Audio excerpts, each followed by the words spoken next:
Hello students, तो जैसे कि हमारा टॉपिक चल रहा था बेटा रिप्रोडक्शन, जो कि सेक्सुअल रिप्रोडक्शन हमने देखा, उसके अंदर में male reproductive system, female reproductive system, उसके बाद मेंस्ट्रुअल साइकिल देखा। अब कुछ ऐसे इंडियाज में बहुत सारे कपल्स होते हैं कि जिनको बेबी ही नहीं होता है, मतलब उनके बॉडीज के अंदर में क्या होता है, कुछ सम प्रॉब्लम्स होते हैं, दैट इज मेल से रिलेटेड कुछ प्रॉब्लम्स होते हैं, तो कुछ प्रॉब्लम फीमेल से रिलेटेड होते हैं। तो ऐसे बहुत सारे कपल्स हैं जिनको आज के दिनों में बेबी नहीं होता है, लेकिन ड्यू टू साइंस टेक्नोलॉजी और मॉडर्न टेक्नोलॉजी आज ये पॉसिबल हुआ है कि जो बच्चे, मतलब जो माँ बाप को बच्चे नहीं होते हैं, तो उनको डिफरेंट मॉडर्न टेक्नोलॉजी का सहारा लेके आज के दिनों में उनको प्रेग्नेंट किया जाता है। उन्हीं में से आपको हमें आज पढ़ना है रिप्रोडक्शन एंड मॉडर्न टेक्नोलॉजी। तो रिप्रोडक्शन तो करना है, लेकिन प्रॉब्लम है तो ठीक है, उसको प्रॉब्लम्स को दूर करना है और मॉडर्न टेक्नोलॉजी का सहारा लेके, ठीक है। अगर हम देखते हैं उसके अंदर में सबसे पहले हमें देखना बेटा विट्रियो फर्टिलाइजेशन, जिसके अंदर में आईवीएफ टेक्नोलॉजी हमें पढ़नी है कि आईवीएफ टेक्नोलॉजी के अंदर में क्या होता है कि जो सीमेंस होते हैं या फिर ओव्यूल्स होते हैं, एग सेल्स जो होते हैं, जो फर्टिलाइज होने के लिए कैपेबल नहीं होते या फिर लेस नंबर ऑफ स्पर्म्स अगर होते हैं, तो उनको इंजेक्ट करके मदर के बॉडीज के अंदर में ट्रांसफर किए जाते हैं, वहां पे एम्ब्रियो को फॉर्म किया जाता है और वहां पे जाइगोट फॉर्मेशंस करते हैं ताकि आगे चल के वहां पे एम्ब्रियो फॉर्म हो। तो ये सब टेक्नोलॉजी हमें किसके अंदर में पढ़नी है, vitro fertilisation, that is IVF technology उसे बोलते हैं। नेक्स्ट अगर हम देखते हैं बेटा सरोगेसी। अब सरोगेसी में क्या होता है, आर्टिफिशियली, मतलब स्पर्म्स जो होते हैं, किसी के स्पर्म्स कलेक्ट करके सीमन के साथ, एक सेल के साथ में उसको कॉइल मतलब कंबाइन करके किसी थर्ड पर्सन के बॉडी में उसको इंजेक्ट करते हैं, फिर वहां पे एम्ब्रियो को फॉर्म करते हैं और वहां पे बच्चा क्रिएट किया जाता है। तो सरोगेसी टेक्नोलॉजी हमें देखनी है। नेक्स्ट है बड़ा स्पर्म्स बैंक्स या फिर सीमन बैंक, जहां पे स्पर्म्स का काउंट किया जाता है और स्पर्म्स को ट्रांसफर किया जाता है, ठीक है। बाद में ट्विंस। अब ट्विंस भी होते हैं, तो ट्विंस में हम मोनोजाइगोटिक या फिर आइडेंटिकल ट्विंस जिसको बोलते हैं, मोनोजाइगोटिक ट्विंस और डाइजाइगोटिक ट्विंस। अब मोनोजाइगोटिक्स में क्या पढ़ना होता है कि जिसमें दोनों लड़के रहेंगे या फिर दोनों लड़कियां रहेंगे, ठीक है।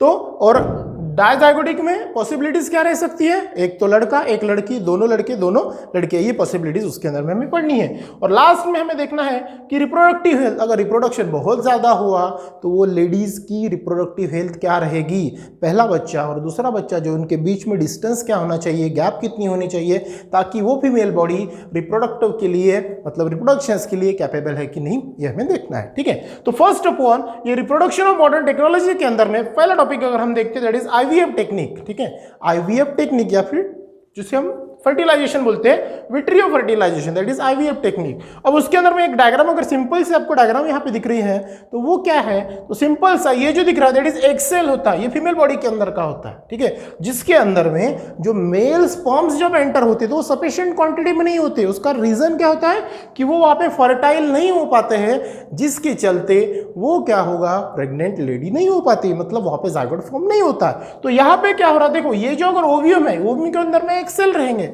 अब यहां पे क्या होंगे, मेल स्पर्म्स अगर यहां पे पहुंच नहीं पा रहे हैं तो उसे due to help of surrogacy या फिर आईवीएफ टेक्नोलॉजी एक ट्यूब के द्वारा, दैट इज स्पर्म्स बीइंग, मतलब स्पर्म्स बीइंग इसके अंदर में छोड़ा जाता है, इंट्रोड्यूस थ्रू माइक्रो पीपीटी। एक पीपीटी होती है, पीपीटी अगर आप साइंस का प्रैक्टिकल करते हो तो पीपीटी होगी, पीपीटी मतलब एक स्मॉल ट्यूब होती है जो कांच की होती है उसके समान। अब यहाँ पे पीपीटी का मतलब ध्यान में रखना, एक थीन पाइप या फिर थीन ट्यूब, दैट इज पीपीटी। तो पीपीटी से क्या होता है, जो स्पर्म्स होते हैं, दैट इज सीमन, जो मेल कैरेक्टर के होते हैं, वो इंजेक्ट किए जाते हैं फीमेल के बॉडी के अंदर में, दैट इज ओवियम के अंदर में। अब ओवियम के अंदर में रहेंगे एक सेल, एक सेल के पास आए स्पर्म्स, और स्पर्म्स का होगा फ्यूजन, वहां से क्या होगा, जाइगोट फॉर्मेशन, फर्टिलाइजेशन होगा, और जाइगोट फॉर्मेशन अगर आगे चला तो वो एम्ब्रियो फॉर्म करेगा, और एम्ब्रियो फॉर्म होने के बाद जैसे जैसे प्यूबर्टी होगी, मतलब उसकी एज बढ़ेगी, मतलब ड्यू टू 9 मंथ, वहां पे क्या होगा, चाइल्ड का फॉर्मेशन होगा। तो ये technology that is called IVF fertilisations, यहां से क्या हो सकता है, जो चाइल्डलेस कपल से उनको चाइल्ड होना पॉसिबल होता है, ठीक है। अगर इसके हम पॉइंट्स देखते हैं तो पहला पॉइंट अगर हम देखते बेटा कि आईवीएफ इज टेक्निक, ये जो आईवीएफ का मतलब क्या होगा, इन विट्रियो फर्टिलाइजेशन, ठीक है। आईवीएफ का लॉन्ग फॉर्म क्या होगा, in vitro fertilisation, that is IVF technology. तो इसके अंदर में क्या होगा, in which fertilisation is brought about in the test tube. किसकी मदद से होता है ये, टेस्ट ट्यूब की मदद से, जहां से आईवीएफ, देखो ये जो पीपीटी दिख रहा है दैट इज टेस्ट ट्यूब, ठीक है। तो यहां से क्या होगा, स्पर्म्स इंजेक्ट करेंगे in female body that is ovum के अंदर में, वो स्पर्म्स फर्टिलाइज होंगे एक सेल के साथ में और फिर यहाँ पे जाइगोट का फॉर्मेशन होगा।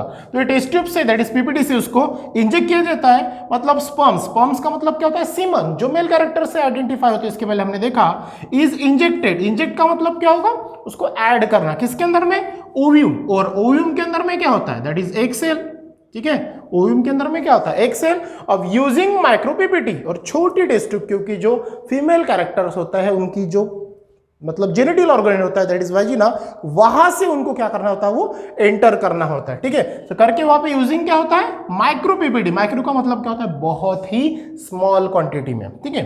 नाउ द एम्ब्रियो फॉर्म जैसे ही होगा, एम्ब्रियो डायरेक्ट फॉर्म नहीं होगा, क्योंकि कैसा होगा, ओव्यूम के अंदर में एक सेल रहेंगे, एक सेल के साथ फ्यूज होगा स्पर्म्स, दोनों का फ्यूजन होगा और क्या फॉर्म होगा, वहां पे जाइगोट फॉर्म होगा। जाइगोट आगे चल के किस में कन्वर्ट होगा, दैट इज एम्ब्रियो। तो embryo form after fertilisation is implant, और वो क्या होगा, जो एम्ब्रियो फॉर्म होगा वो इम्प्लांट होगा किसके अंदर में, हमने इसके पहले पढ़ा जब फीमेल रिप्रोडक्टिव कैरेक्टर हमने देखा या फिर फीमेल रिप्रोडक्शन देखा, तो उसमें हमने देखा कि यूटेरस के अंदर में क्या होता है, वो भी मतलब वुमन के बॉडी के अंदर में, तो यूटेरस के अंदर में जाइगोट का फॉर्मेशन होता है, दैट इज एप्रोप्रिएट टाइम। तो उसको एक पर्टिकुलर टाइम लगता है, उसके कारण क्या होगा, वो जो जाइगोट फॉर्म होगा, इम्प्लांट होगा, एम्ब्रियो इम्प्लांट होगा, वो यूटेरस के अंदर में होगा, ठीक है।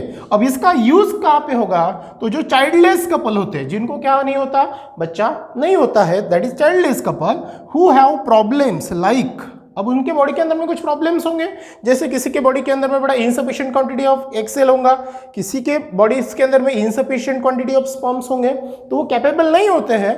या फिर जैसे रीजन देखो क्या क्या प्रॉब्लम्स होता है, जैसे लेस स्पर्म्स काउंट, बहुत स्पर्म्स की जो अमाउंट होगा वो लेस होगा। बाद में ऑब्स्टेकल्स आएंगे ओविडक्ट्स के अंदर में।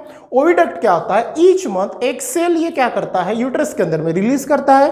अगर वो प्रॉब्लम आती है तो वहां से भी क्या होगा, वहां पे फर्टिलाइजेशन नहीं होता है। या फिर ऑब्स्टेकल्स इन ओविडक्ट एक्सेट्रा, ऐसे बहुत सारे प्रॉब्लम्स है जिसके चलते यूट्रस के अंदर में जो ओव्यूम और स्पर्म्स दोनों का कंबाइन या फिर कॉम्बिनेशन नहीं होता है, जिसके चलते जाइगोट फॉर्म नहीं होता है, और उसी का साइड इफेक्ट होता है कि एम्ब्रियो वहां पे फॉर्म नहीं होता।